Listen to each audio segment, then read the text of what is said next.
নানা নিরামিষ রান্না হয় সেটা আমার কাছে ভালোই লাগে, অসুবিধা হয় না। তো টমেটো কেটে রেখেছিলাম, কিছুটা টমেটো পেস্ট করে দিয়েছি আর কিছুটা আমি এরকম টুকরো টুকরো করে দিয়েছি। তারপরে নুন, হলুদ আর একটু লঙ্কার গুঁড়ো দেবো। তো লঙ্কার গুঁড়োটা নর্মাল যে ঝাল লঙ্কার গুঁড়ো সেটা নয়, এটা হচ্ছে কাশ্মীরি লঙ্কার গুঁড়ো, যেটা সাধারণত কালারের জন্য ইউজ করা হয়। এমনিতে আমি তরকারিতে শুকনো লঙ্কা বা শুকনো লঙ্কার গুঁড়ো বা কাশ্মীরি লঙ্কার গুঁড়ো কোনোটাই ব্যবহার করি না। তা আজকে একটু মনে হলো তাই জন্য লঙ্কার গুঁড়োটা দিলাম। আমি সবসময় কাঁচা লঙ্কা দিয়ে তরকারি রান্না করি, তো অনেক দিন পরে আমি শুকনো লঙ্কা ব্যবহার করছি চিকেনে। এমনিতে মাছ রান্না করলেও আমি কাঁচা লঙ্কাই দিই, শুকনো লঙ্কা শুধুমাত্র ফোড়নে ইউজ করি। তো এদিকে মশলাটা সুন্দর করে কষানো হয়ে গেছে, তারপরে আমি চিকেনগুলো দিয়ে দিলাম। তো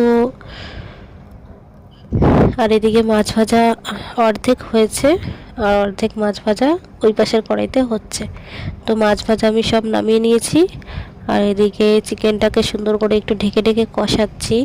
আর ওদিকে তেজপাতা, শুকনো লঙ্কা ফোড়নে আলু আর কাঁচকলাগুলোকে ভেজে নিচ্ছি।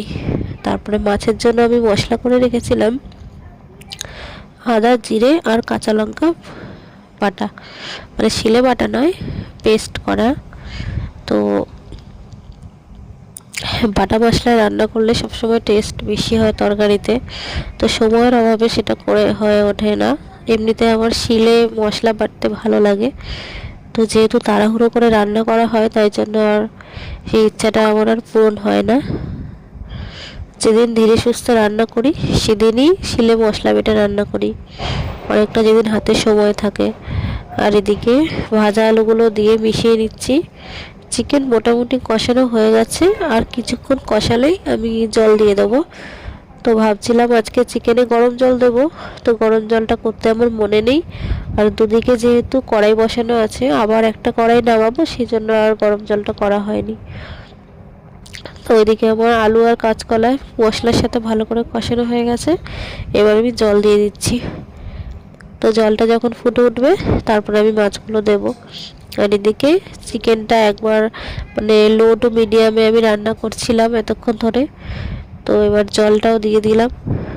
তো আজকে তরকারিতে একটু ঝালটা মনে হচ্ছে বেশি হয়ে গেছে, তো অনেকদিন পরে আমি শুকনো লঙ্কা দিয়ে রান্না করছি, অতটা আন্দাজ পাইনি। এমনিতে শুকনো লঙ্কার ঝালটা একটু বেশি হয়ে যায়। তো এদিকে চিকেনটা ফুটছে, প্রায় হয়ে গেছে। এবার আমার সব রান্না কমপ্লিট। এদিকে আছে ভাত আর এদিকে আছে লাল